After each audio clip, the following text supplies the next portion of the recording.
Alright guys, I'm going to show you a quick and easy oil change for your Indian FTR that requires no tools other than the one tool that came with your FTR. For those of you who live in an apartment building, don't have tools, it's a super easy thing to do. If you notice, all FTRs come with this handy dandy little tool right here.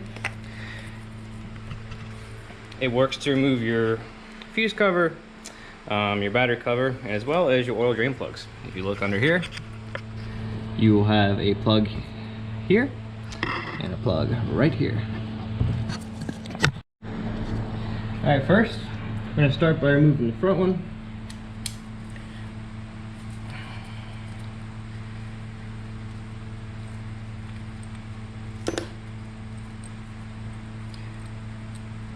There is a copper crush gasket on here that will not be reused, so you don't have to worry about losing that. And then we remove the aft one.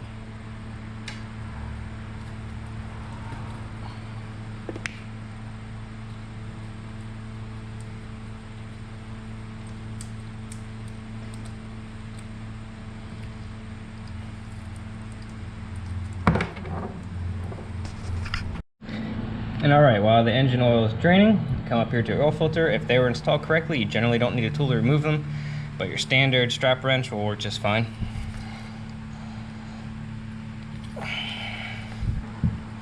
And when you're under here, careful not to play with these fuses too much here. They're your main fuses. You can bump them and knock them loose. Alright, when you purchase the FTR oil change kit, it comes with a filter, 2 crush gaskets, and 4 quarts of oil. The FTR holds a little under 3.5 quarts of oil, so you never fully use all 4 quarts, so do not pour 4 quarts in before you're done. Then you just crush gaskets on your 2 bolts, and then take a little bit of oil and wet the top of the seal for oil gasket. Then you're ready to reinstall. Alright, now it's time to reinstall your oil filter.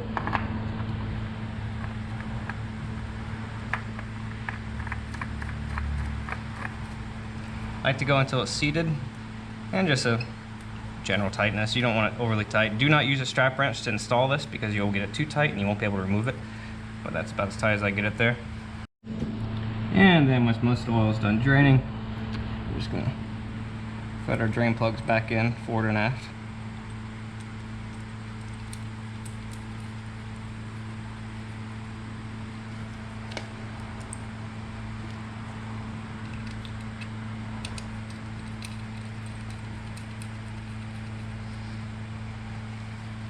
Wipe off some of the residue.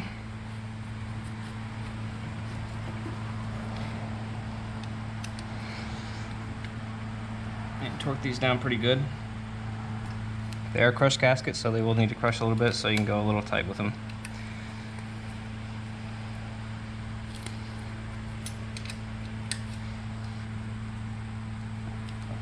And there you go. Now we're ready to fill the oil. Alright, so I already installed my 3 quarts of oil. Here's a half quart left from my other oil change that I did. So as you can see, there is no indication on the oil sight glass. A common mistake people have is they throw in the 4th quart thinking that there's not enough oil in it, and you overfill it. So what you want to do is, after you install your 3 quarts of oil, come up here and start it. And you'll notice it'll be a little loud at first. Once the oil circulates through,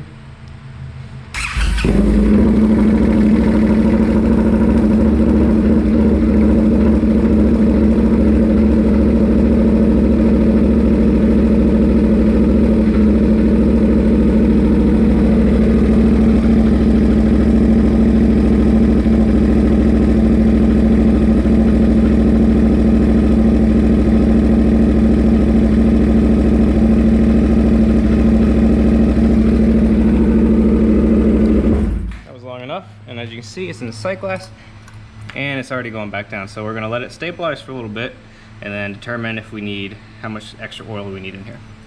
And while you're doing that, you can go through your settings, bike settings, your oil life, and go ahead and reset that.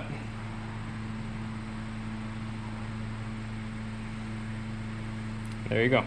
You're good for that. Generally I do it there, and I'll also reset my trip. So this oil change had 4,000 miles on it. So